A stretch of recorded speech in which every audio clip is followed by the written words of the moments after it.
Yes, yes. Welcome to another episode of Sneaks, Rhymes, and Life. I am your host, Lionel McDonald. So, you see, for those that are watching on YouTube, it is available on YouTube, iHeartRadio, Google, Spotify, and obviously available on Apple Music. And Apple Podcasts, obviously.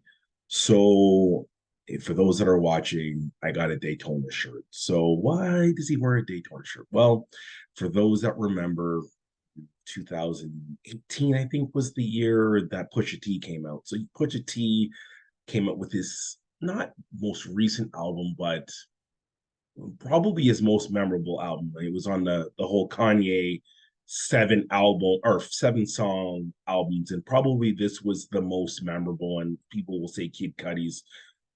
People see Ghost was the best one. Nasir was not the most memorable one. But anyways, we're talking about Pusha. And when we talk about Pusha, he follows him all the time. So what's beef? We be beefing again in hip hop. And there's a lot of different beef. So we're gonna kind of talk about it today and some of the things that have happened. So, some very bright news earlier happened this year because it's been about 15 years since, more notably, we got the last album, give or take, from the Clips.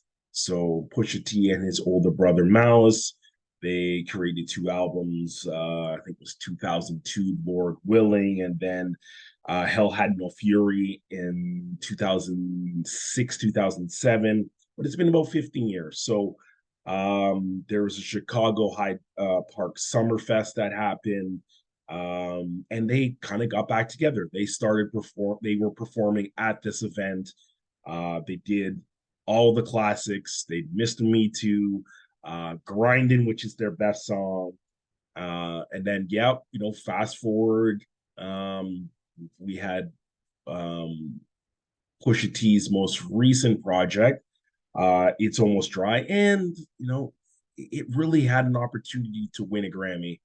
I thought it might, really not to knock Kendrick, but I think at certain times it is someone's time to break through, like it was Nas' time, even though that maybe not his best project, that he won for King's Disease and easily could have gone to Freddie Gibbs, but we're getting a little off script here. He didn't win, but we also did get both members of the Clips back on the track. I think it was I Pray For You. And Malice had one of the best verses we heard all year in 22, in his return back on a track with his brother. Malice also did a track, it was called Punch Bowl. We had a nice verses. So, hey, we want the Clips.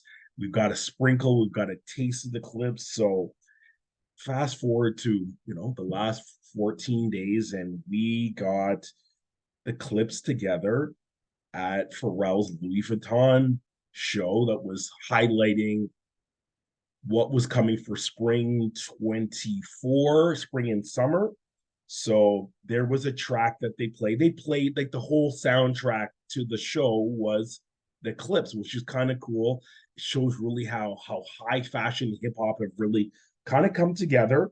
We didn't really ever seen it in this capacity before. Changing the Whips was the track, and there was a verse on there at the very end. And when they both came out in some heavy drip, let me tell you. Now I don't see myself wearing anything like these thousand upon $1,000 suits that these guys were wearing, and they're not dress suits; they were like fashion suits. Um, but there were some scathing bars that came from one Pusha T, and guess who they were directed at? They were directed at Jim Jones. So for those that don't know, Jim Jones more recently had a lot to say about Pusha T and his place on Billboard's top 50 rappers of all time. Now, the list, I don't know if it was exactly ranked, but Jim Jones did pick out Pusha T. He was on a radio show. I want to say it could have been Hot 97 for all we know. And he was poking jabs. And he's like one of the great instigators in the history of hip hop. and he was poking jabs at Pusha. It's like, name 5 Pusha songs, and it's like, come on, like there's 5 you can name. Off the top of my head, I said Mr. Me Too. I said Grinding. I said Infrared because that's the one that went at Drake, and that was so scathing. You know how we do, and the games we played, and those are. And again, I like Daytona wearing the shirt. I saw the concert when he came to Toronto. He literally shut the show down because he was going at Drake, and I did not think he'd play Infrared, and he did.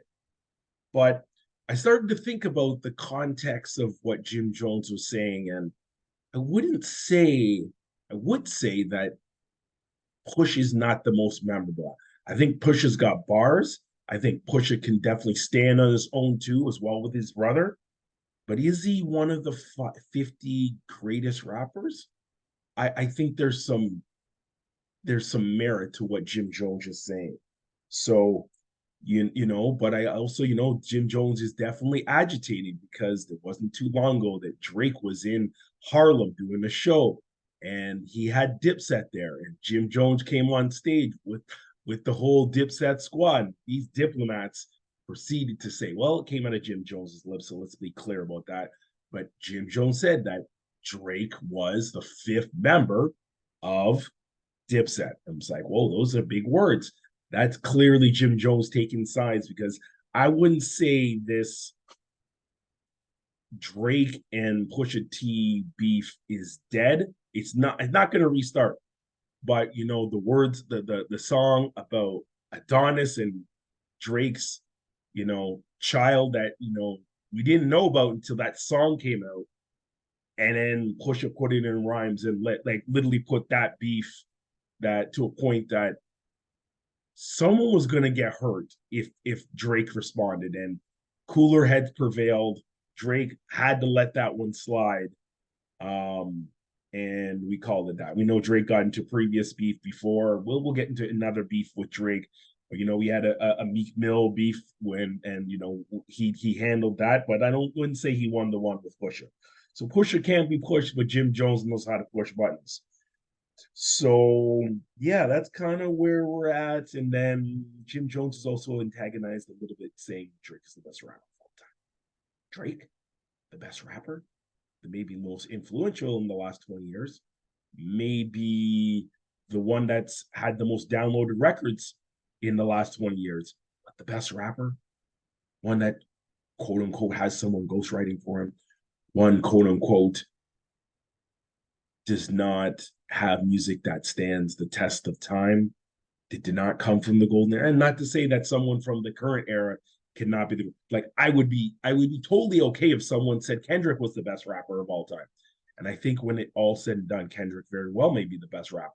Because I think when you look at the standard and the bar he has set with all the albums that he's put out so far, I think no one is better than Kendrick. And he could put his music up against the Rakims and the Jay-Z's and the Nas's and the Biggies of the world. So that's another debate for another day. But so Jim Jones, he got under Pusha's skin.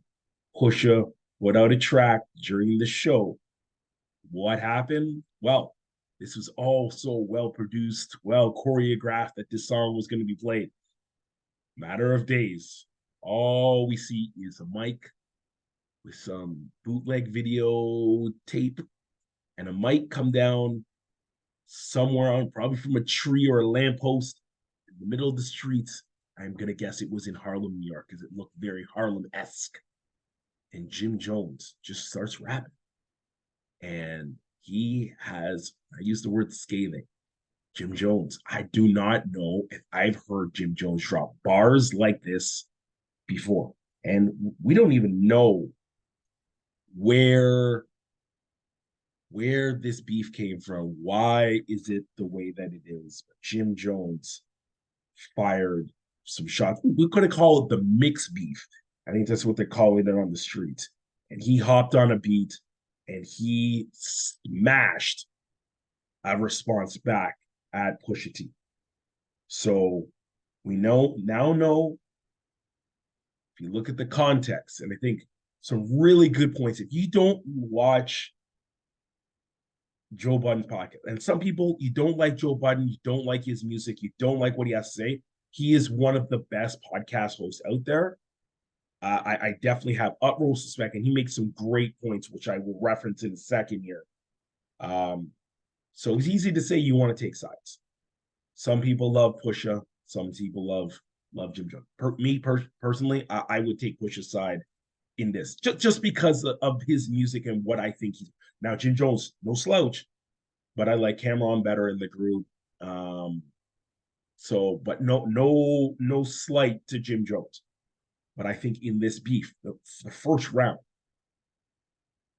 and it was, well, Jim Jones had a song and Pusha had a verse. I would take Jim Jones in round one.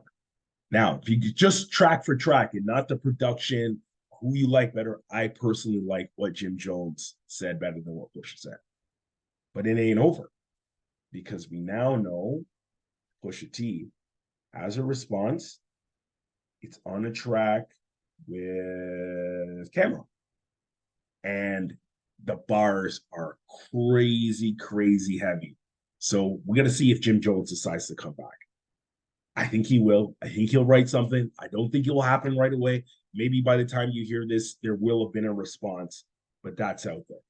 But this is a year that's turning into a whole lot of squabbles, a whole lot of beef. And then you look at the year already, hey, I'm just looking at my list here of albums that have come out.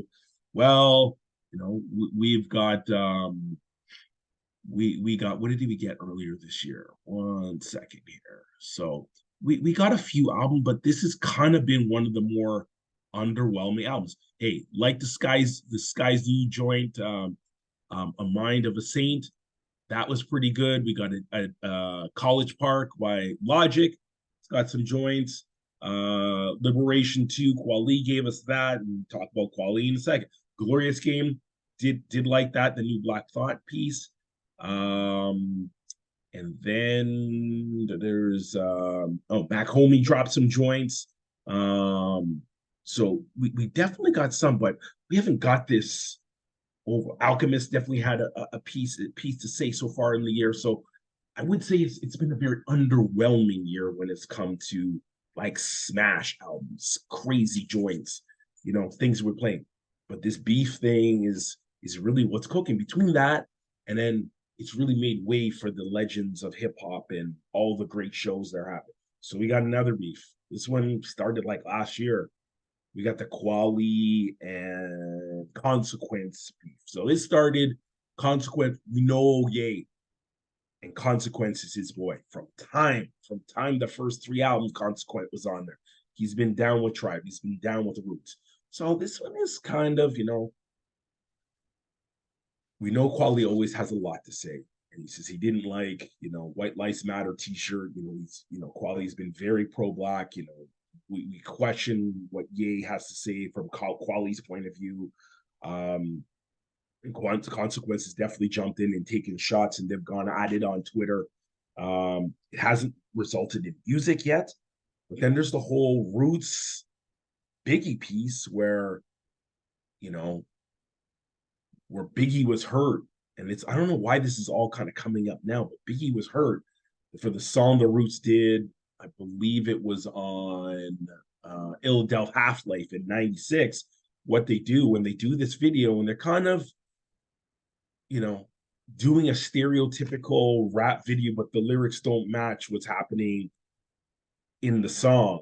And it looks like when people start dissecting it after all these years and no YouTube or no streaming, it looks like they're taking a direct shot at what they do. And Biggie apparently was hurt, and then they kind of somewhat smooth things over. And then now Questlove has jumped in and say, hey, this isn't about this. And we never really got a chance to make it right. And we didn't see it. We were in their 20s. We didn't really make, we had love for Big. Big had love for us. He was the one that was always bigging up the Roots and say how great we were.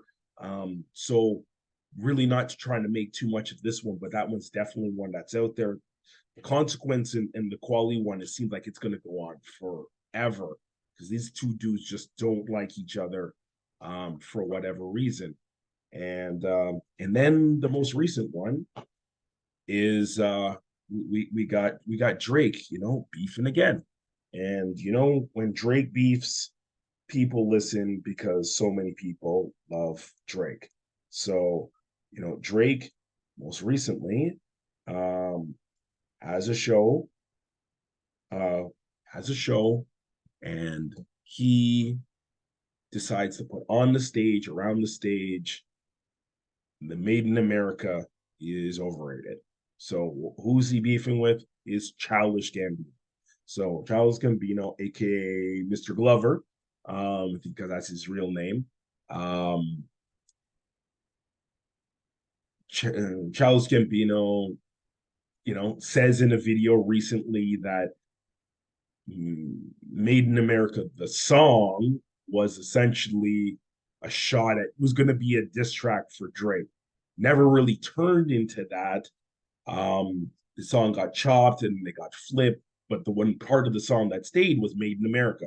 So it became more of a battle cry for America, and then all the things that we went through with um, the world at the time that the song came out, and it was critically acclaimed. I think it won a Grammy. It won American Music Awards. It got mad love from geez, not the I want to say ESPYs because I was watching the parts of the ESPYs yesterday. The BET Awards and just stuff like that. So it's well documented how much love Childish Gambino has got from this track, and Drake says it's overrated. Drake says that the song got way too many awards and is overrated, and it just doesn't deserve what it deserved. So these two heavyweights, and you know what, they've kind of had their squabbles, and definitely at times, we've seen in recent years they've kind of settled things. So what does this mean? Hip hop can always be driven by beef. Beef is a part of the culture because hip hop has always been so competitive. This goes back to in the 80s when Roxanne Shante was challenging anyone that wanted to step. And she challenged KRS-One of all people. So hip hop is the culture, rap is the art or the sport, and people like to get in the ring and go at one another and see what you're made out of. So that's Sneaks Rhymes in Life. That's just talking about some of the beefs out there. We're going to talk about concerts. We're going to talk about lots of other things in upcoming episodes. But a lot of people beefing. Wish people would put some more stuff on wax. We need some great albums to close out the year. Hopefully, we see some of the legends decide to go get behind the mic once some of these concerts are over in the summer and help us finish the year strong. Because it's been a little light, as I said, in terms of the album calls that have come out. So we'd love to get I don't know if we need King Disease 4, it needs to be called that, but there would be great to see some people come out with some material, because we could use a Cole. I called out, Kendrick, and Kendrick is apparently working on stuff. Jay is working on stuff, rumor has it. But again, these are just rumors. So thanks for listening to These Rhymes in Life, your source from many things, including sneakers and hip hop. We out.